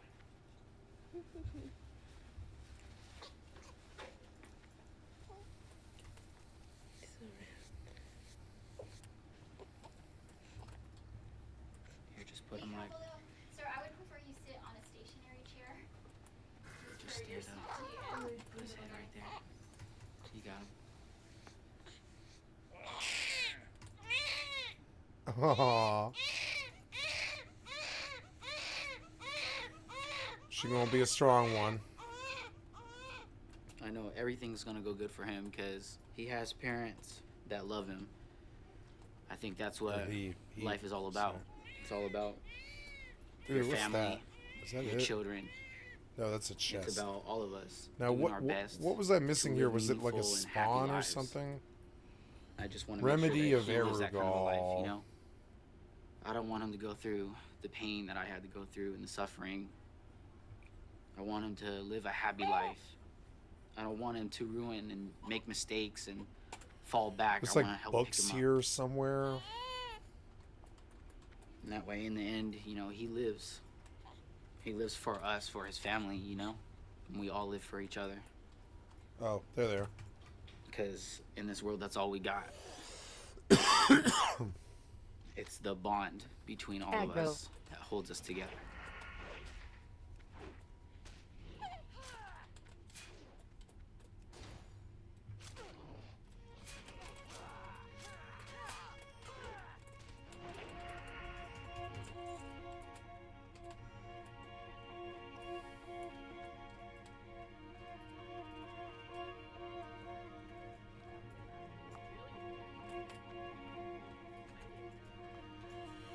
She stayed there, huh? Because her mom doesn't want to leave. Her mother should want to leave. Pretty much the day that she graduated, they should have packed up and gone somewhere cheap like Omaha, Nebraska. and tried there. Seriously, that's what they should have done. Omaha's not even that far from Youngstown. but they stayed there, and I was against it. You know, I'm actually like, as much as I want them to stay around and fight it, I'm not talking about that the people suffering the ravages of poverty should stay around and fight it. I'm talking about the businessmen who took the money and left should have stayed there and fought the decline. You know, the people I'm actually totally okay with bailing in the aftermath because they're innocent. They didn't cause this. They just tried to live there. That's it. So I'm saying I'm not trying to guilt trip them. I'm saying you should leave. Like, you should not stay in Youngstown. You should go to fucking like, or Youngstown. You should go to like Omaha, or I don't know, someplace cheap. Even Denver. Well, no, Denver's not cheap. Like, maybe, yeah, like someplace in Wichita. I mean, like maybe someplace like Wichita, or someplace that's alive but doing better than Youngstown.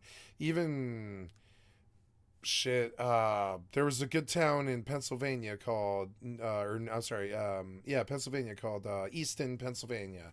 That's a great little town. There's lots of, you know, it's not poor, it's not rich, you know, like, there's a lot of places in this world. Allentown, Pennsylvania would be fine, or other places I'm trying to think of that I've been before that would fit the profile. I think Seattle fits the profile to a degree. Like, you know, you should, I mean, it's expensive, but you can still make a stab there. If you're able to make it in Youngstown, you can definitely go to a lot of places. So, like, I'm saying, like, the people themselves need to move out, but the business people should have stayed behind and try to fix it. You know, fuck, I went south, but I actually want to go north and go turn in. I didn't realize I had one up there. Damn it. I've been playing this game too long today, but I mean, I got pretty far by my standards, because I'm not good at questing, as you can see. I'm not good at it. I'm good at it when it's like chain quests, like New World, where it's just easy. But this shit's annoying and boring to me, so I really struggle with it. And I'm like, fuck, man, I'm just like trying to plod through it. And I know that I talk too much, and I know that I watch too many videos and distract myself too much as it is, but, like, I don't know, I'm just like,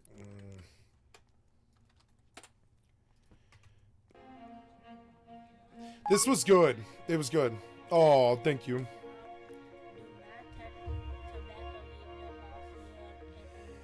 Permanent disability benefits. That's what I did. Oh, good. Felony assault. That's always fun. I went through that 7 times. Oh, yeah. That was fun. They dropped all 7. Never been convicted of assault despite 7 assault charges. It's not like I fought hard to get out of them either. They just dropped them. Because they were all bullshit. Oh, yeah. Oh, good. Right on, right on. Yeah, that's what I'm doing. I'm doing art exhibition too, if you consider this art. I'm trying to do art exhibition. I'm trying to do everything these people try to do to survive the apocalypse. You know what I'm saying? When your city dies, it's like the apocalypse. It's so annoying. The Great Awakening documentary just released. Arctic sinkholes, addiction, from the Caribbean to the American dream. The decade-long McDonald's heist that scammed us all. I like coffee and cults, but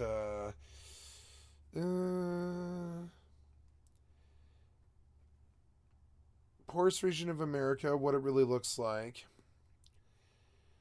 When a killer vlogs his murders. No.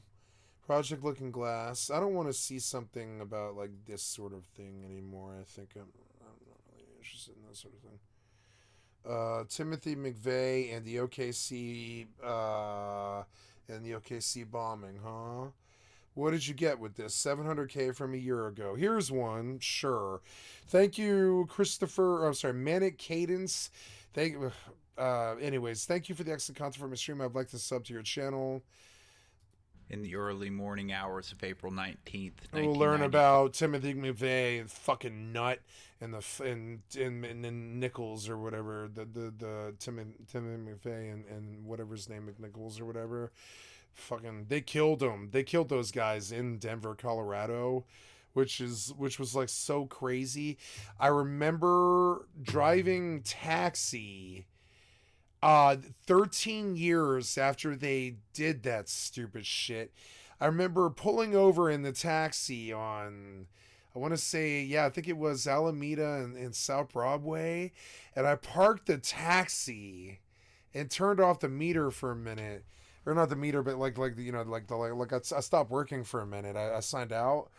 And I turned off my thing, my transponder thing. And I listened to them convict, and then they had already convicted them. They executed them in Denver, Colorado, as I recall.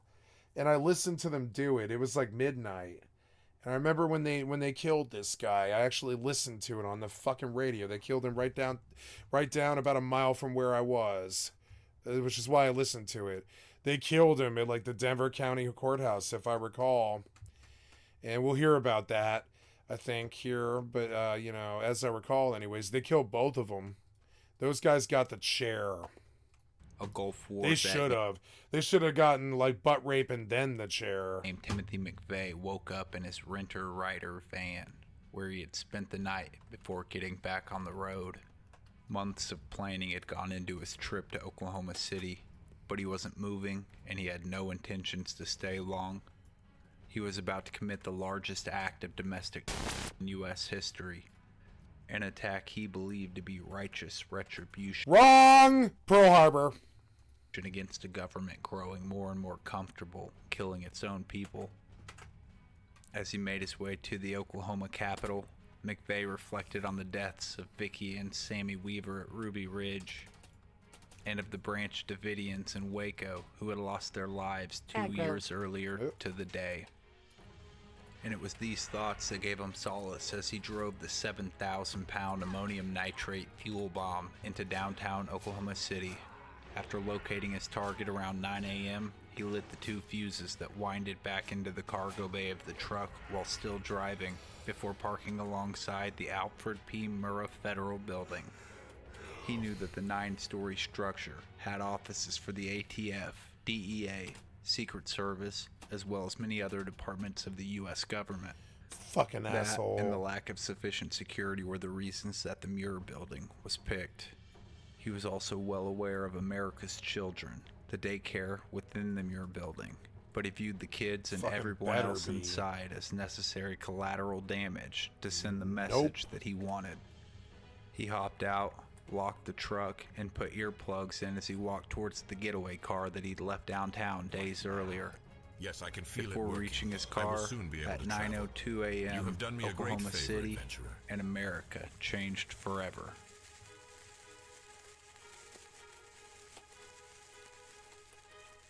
Aggro. The enormity of the blast is almost unimaginable.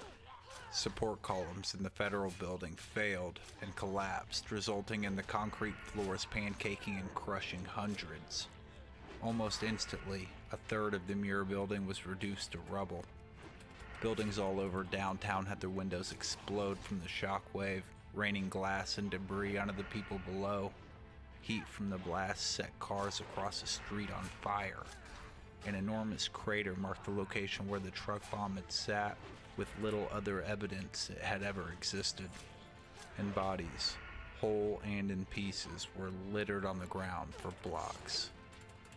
The scene was absolute chaos as first responders sprung into action, the beginning of a 2-week rescue effort.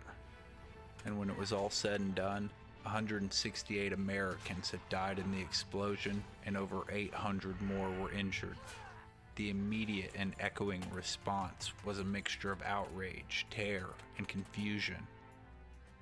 Many Americans were left wondering who would do something like this. My How brother could they Quinn pull and I it were off? tasked to And recon Silver Pine Forest and report to High Executor Hadrick. But we didn't get far. When moving through this farm, we were attacked by the ghoul Ivar the Foul. We escaped from Ivar, but he seriously mauled Quinn.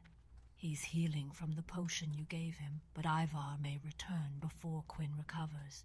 Kill Ivar so Quinn will have time to heal. Ivar is usually in the barn yonder, waiting for my guard to drop. Wow. That's fucked up. Why? Well, As we will see as we go deeper into the story of the Oklahoma City bombing over a quarter century later, the answers might not be as clear as we'd like. No, but it's got to be done. We need to be diving into it. It matters, or we're doomed to repeat it. So who was Timothy? Timothy James McVeigh was the middle child of Mickey and William McVeigh, born on April 23rd, 1968 in Lockport, New York. Not long after his birth, his family moved to Pendleton in upstate New York, near Buffalo. Glorified The murderer. McVeighs were a blue-collar family, with his mother Mildred, also known as Mickey, working as a travel agent. I His don't father, need William, anything here. was a machine operator for General Motors. When he was young, Timothy was said to be outgoing and playful. But as he progressed into adolescence, he began to become more and more withdrawn, and he became known as a shy and nerdy child. And there could be a couple reasons for this change. One is that his home life was always in turmoil. His mother and father's relationship had become a rocky one, with Mildred often leaving home for weeks or months at a time. And this would continue until they finally divorced when Timothy was 16. The other reason could be that he suffered a head injury as a child, which could have had long-lasting effects. At 9 years old, Star Wars came out, something that greatly impacted him. The Jedi-Sith good-bad dynamic was something that he really clung on to. When playing cops and robbers, Tim was always the cop, and when he used his father's golf club tubes and a flashlight to create a lightsaber, he was conquering the imaginary Sith. He would even daydream about being Luke Skywalker, and later in life he would have a similar connection with Star Trek: The Next Generation, which he followed obsessively. He had become accustomed to his mother not coming home for lengths of time, but when he was 11 she left for longer than she usually had, and the unstable family began to fall apart. Needing a stable parental figure and guidance, he looked to his grandpa on his father's side.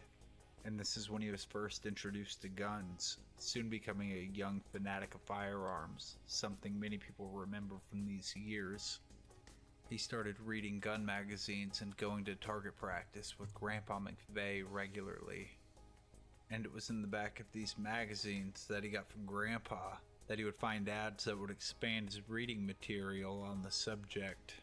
As he grew into a teen, he was a tall and lanky boy. He tried basketball, which seemed to be fitting, but he was never any good. He was teased about his stature in middle school and high school, picking up the nickname Noodle McVeigh.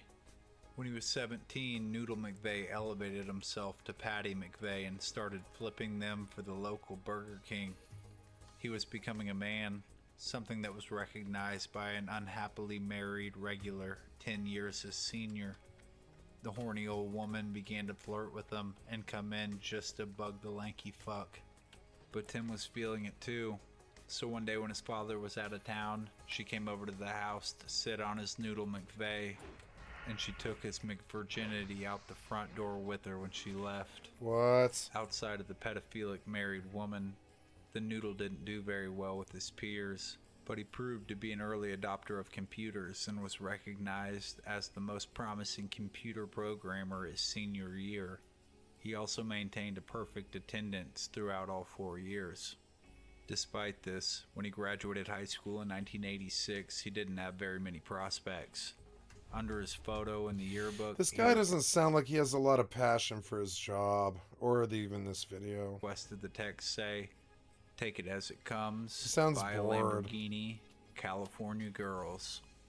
Now being out of school, he had most of his days to sit around reading magazines like Guns and Ammo and Soldier of Fortune, skimming the ads in the back for more right-wing text to solidify his worldview. He was well on his way to becoming a bona fide gun and survivalist nut bent on defying the Zionist New World Order. When he wasn't reading, he was renting post-apocalyptic movies to watch on TV. And at this point, Timothy could have become just another gun fanatic, but his life had been priming him to be influenced by certain materials if they were inspiring enough to him. And this is when one of those magazine ads introduced him to a text that would make him into the Timothy McVeigh we know today. It was for a book called The Turner Diaries, a book so poorly written, offensive, and radical that the author refused to put his own name on it. The book is presented in the form of a diary of a man named Earl Turner who gets fed up with stricter and stricter gun laws. In the book, the government, known as the system, is ran by Jews and policed by blacks, both who are terribly tyrannical rapist groups who rule with a liberal ideology where their crimes are not seen as such, as it would be racist to say so. The system begins to enact laws to disarm whites around the country, which is the conflict that Earl Turner must combat. He joins a militia group called the Organization and is then recruited into the Order, the upper echelons of the group. The Order then begins a war against the system by using a truck bomb to blow up the FBI headquarters, killing 700 people and kicking off the revolution. At the end of the book, Earl Turner defeats the last of the leaders of the system who are held up in the Pentagon You have my by gratitude, flying adventurer, a plane and I filled will with include you in the explosives report I make to my directly into it. superiors. Though this is the narrative, it reads much more like a call to action to those who would share in the ideology of hate. It explains in detail how one would run a militia bent on taking down the government. It is a racist, vile instruction manual, call to action disguised as fiction, and Timothy McVeigh was obsessed with it. But he isn't the only one that the text spoke to. It inspired... Yeah, this was the book I was talking about a few weeks ago, where it was like this like weird dystopian crazy person's like rebellion book about how to plan an attack against the government and be a counterculture hero and sort of a Fight Club-esque like kill the government thing. And all these underground weird like right-wing nuts like McVeigh and Nichols and shit, they were all like addicts of this weird book, and they use it as like a fucking blueprint to because the author, he wrote the story of the OKC bombing. He infected a bunch of right-wing nuts with his rhetoric, and then they went and did it. Now, it's not like he told them to go pick OKC or told them to do it or even knew them. He just wrote a book where these counterculture fucks act exactly like, like McVeigh and Nichols did. And, get the explosives together and then go bomb a government building to make them pay for... I forget what happens in the book, but I remember that McVeigh did what he did because of Ruby Ridge, I think, as I recall. He was pissed off about Ruby Ridge, as I recall, but I don't know. I'm just trying to say what I remember happened to see if I have a good grasp on the case or not. That's what I remember this being about. They like lived out a fucking book that they all read, and the video that I watched about this was a lot better than this one. Like a lot better. It actually covered it way better. I think it was actually on Netflix though, which is a problem. A white supremacist bank robber gang in the 1980s. Yeah, it was like a white supremacist bank robber gang that like fucking like rob banks to fund their attacks against the government because they're all pissed off about something that they did to the right-wing underground. Usually it's like Ruby Ridge or Koresh or something like that. And this guy, his book like infected a bunch of these idiots and they went and made it happen. And it's just like, man, like, of all the people in the fucking world to attack Oklahoma City government building, there's a lot better fucking targets than that, you fucking traitors. Fucking traitors. They modeled their militia on Turner's diary and killed a Jewish radio host who spoke out against white nationalism. Yeah, also inspired they were by the anti-Jew and like all this stuff. And this crew, they were all a bunch of weird Proud Boy right-wing fucking nuts, and they were like terrible people. And that's how we got the OKC bombing. This is an example of what happens when a bunch of weird conservative bubble people like inhale the paint fumes that are inside the conservative bubble and become this. And they think it's all because of gun rights and racial imbalance and all this stupid ass shit. But really, it's just a bunch of angry people looking to harm people. in the order of Terrorists footsteps. is a good word for it, even though I don't really like that blanket term for this sort of thing. You know, but terrorists is a good word for it. The ARA, or the Aryan Republic. Yeah, man, they're looking like the PLO. You know what I'm saying? They're looking like fucking Al-Qaeda, quote-unquote Al-Qaeda. I don't believe in Al-Qaeda, but I believe in the PLO, and they look like the fucking PLO or Al-Qaeda. These are terrorists. You know? Robbing banks as well in the early 90s. At the time, Timothy McVeigh read the Who the fuck robs banks to fund your, like, right-wing military cell? Fucking idiots. Go do something productive. Go join the army. Like, I mean, do something, but please do not attack your own Americans. Your own fellow Americans. Like, why? Fucking Freddie, an avid traitors. comic collector.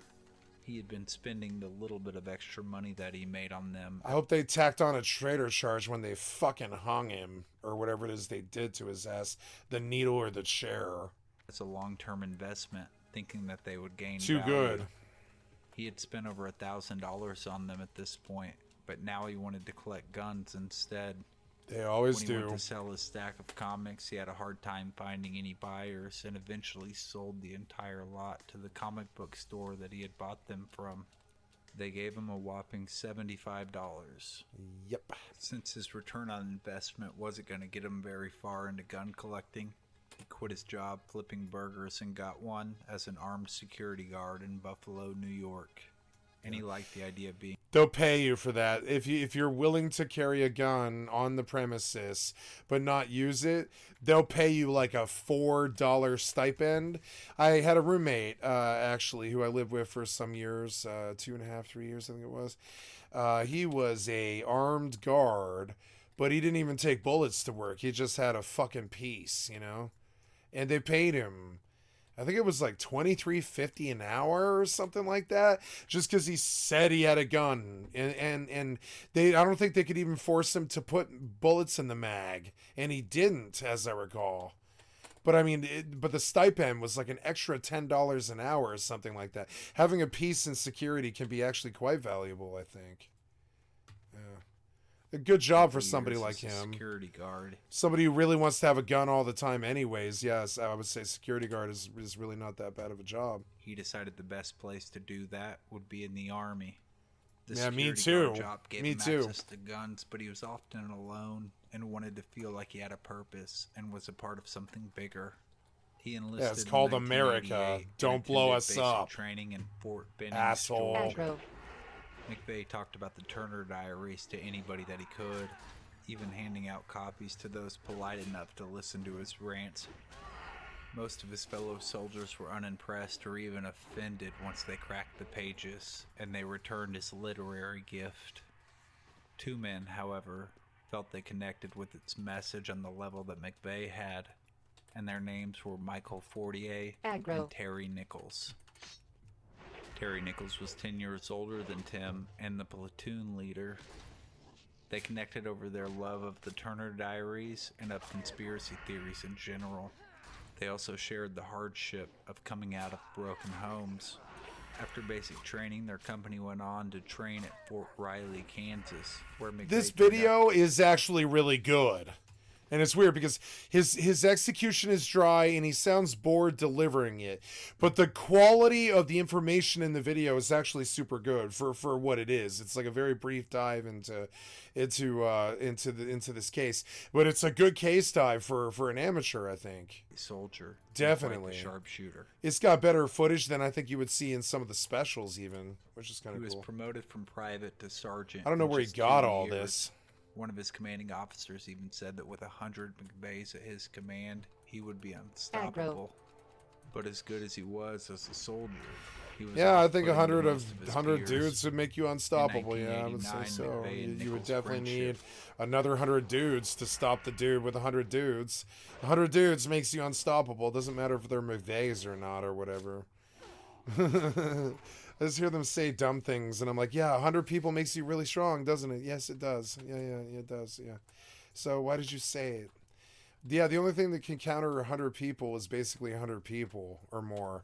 So it's just kind of funny. Would be Yeah, 100 of anything is really strong. Yeah. On pause as Nichols put in a hardship discharge with the Army. Hardship discharge. What? What is a hardship discharge? I didn't know they did such things. Let's go look into that. Now, hardship discharge. That sounded like mental anguish. Let's see what it actually is. What was it again that they say? It was a, what did they say it was? Something discharge. What was it again? In a hardship discharge. Hardship discharge. Now, there's a concept I've never heard of before. Hardship discharge. Let us go see. Premature discharge from bankruptcy that can provide financial relief.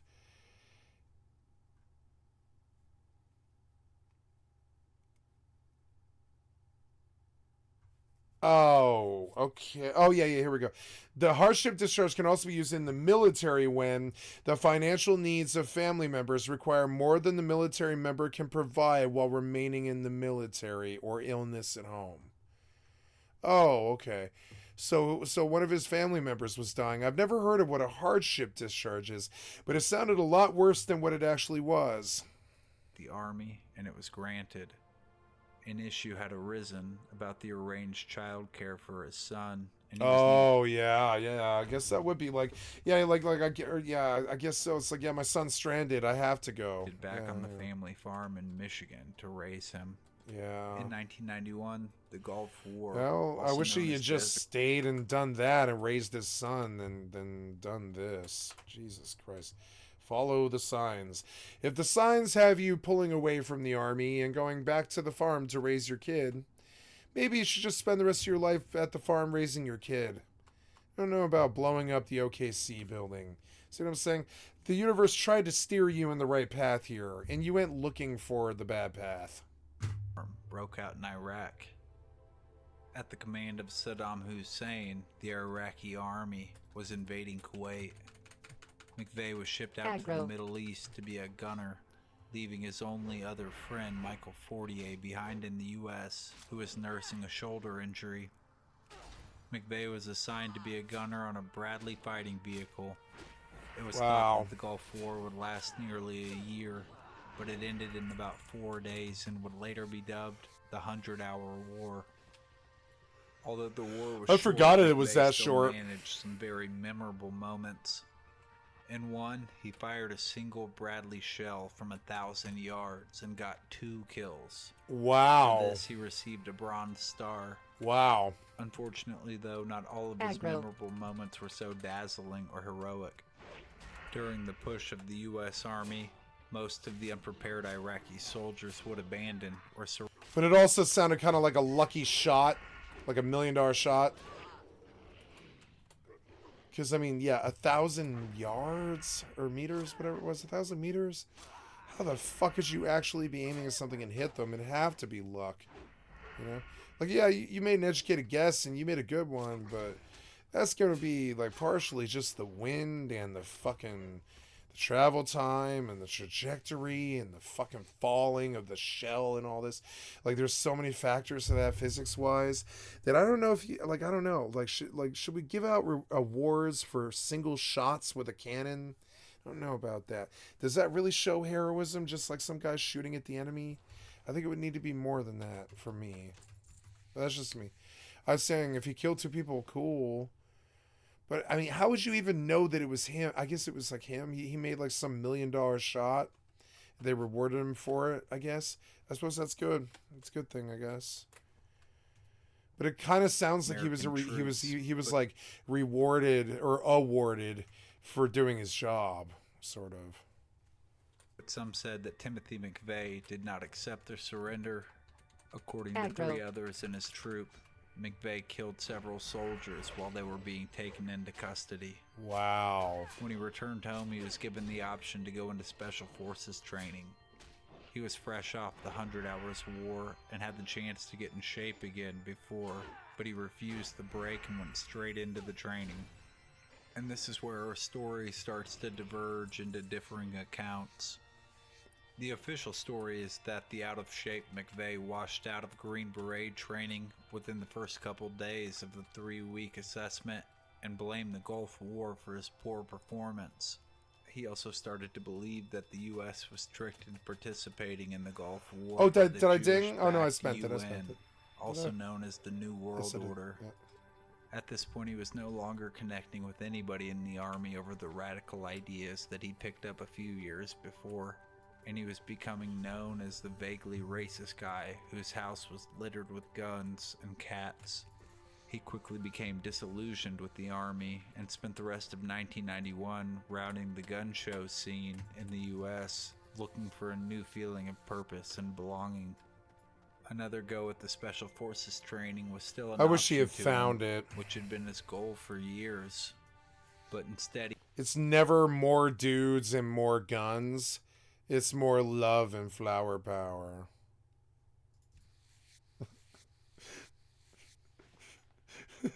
Trust me.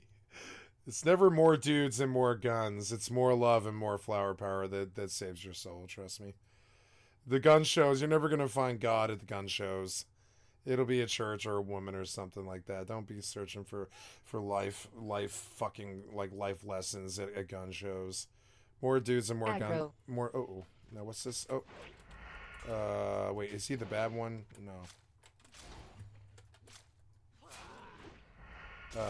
Just saying. Take an honorable discharge in December of 1991. He started a job as a night shift guard for the Buffalo Zoo and continued traveling the gun show circuit in his time off, hoping to find his new mission in life. At least that's the official story. According to McVeigh, however, things played out differently. After the first few days of Special Forces training, he and 9 others of the 400 potential soldiers were called out from the group using their social security numbers and told that they had scored higher in many tests. Because of this, they were all asked to volunteer for a special unit. They would undergo sheep dipping, a process by which they would pretend to wash out of the armed forces and fall into civilian life. They would go through all the official processes to match, and from there, they would act in a strictly domestic and undercover manner. What? But McVeigh would be loose-lipped. I'm gonna die and now. would let this information out to others, including his sister, in several letters between this time and the bombing. In a sworn deposition after the attack, Terry Nichols also said that Timothy McVeigh told him he was working on behalf of the U.S. Army in clandestine missions. He said McVeigh was very secretive about it, but accidentally let the name of his commanding officer slip one day while they were talking. The name was Larry Potts, lead FBI agent at Ruby Ridge. He was also lead investigator in the OKC bombing, after which Potts was promoted to deputy director of the FBI. And this deposition was sealed, and he was not allowed to be deposed at trial. David Paul Hamer, a fellow inmate of McVeigh's on death row, said he told the same story, that McVeigh was working for somebody that he called the Major, doing black ops. After discussing this publicly, Hamer was placed on lockdown and unable to speak to his attorney. And this all could have very well been some elaborate lie that McVeigh kept going for years, but several strange things seem to align with his story. First, a curious video would emerge after the attack. It was shot in August 1993. If your dedication to the Dark Lady's cause remains infallible, you will find you have quite a future amongst the Forsaken. After examining Arugel's work, my worst suspicions were confirmed. The old hack was not qualified to clean chamber pots in Dalaran, let alone represent the Kirin Tor in its most dire hour. Fools! Arugel used enchanted items to reinforce his weak magic. I need to examine these items firsthand, travel forth, and slay Moonrage gluttons and Moonrage dark souls until you have collected enough of their enchanted shackles for my research. The foul creatures have been seen to the north and east. Okay. Training in explosives is overseen. A film crew scouting for locations had their cameras rolling and captured a man who looks and sounds a lot like Timothy McVeigh.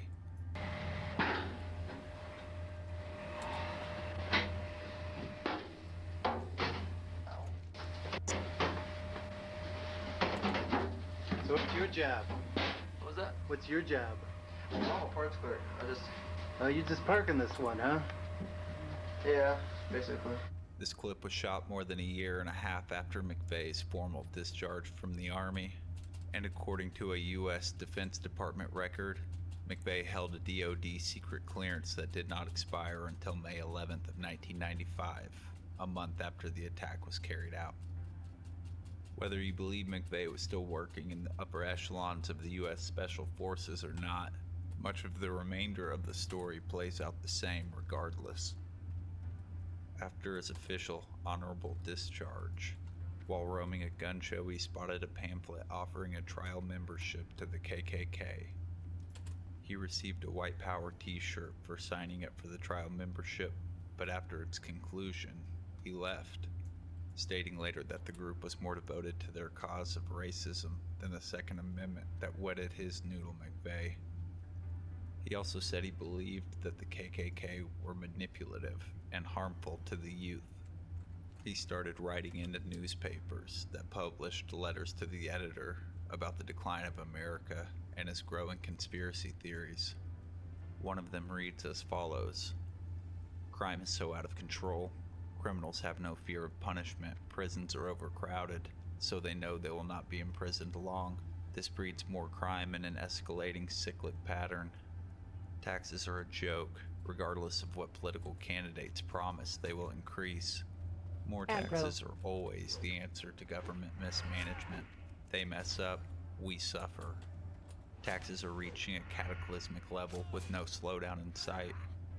The American dream of the middle class has all but disappeared, substituted with people struggling just to buy next week's groceries. Heaven forbid their car breaks down. Politicians are out of control. Their yearly salaries are more than an average person will see in a lifetime. They have been entrusted with the power to regulate their own salaries and have grossly violated that trust to live in their own luxury. Racism is on the rise? You'd better believe it. Is this America's frustrations venting themselves? Is it a valid frustration? Who is to blame for the mess? No. At a point where the world has seen communism falter as an imperfect system to manage God people, damn right. democracy seems to be headed down the same road. No one is seeing the bigger picture. What is it going to take to open the eyes of our elected officials? America is in serious decline. And while much of what McVeigh says in that letter seems reasonable and rational, a lot of his thoughts were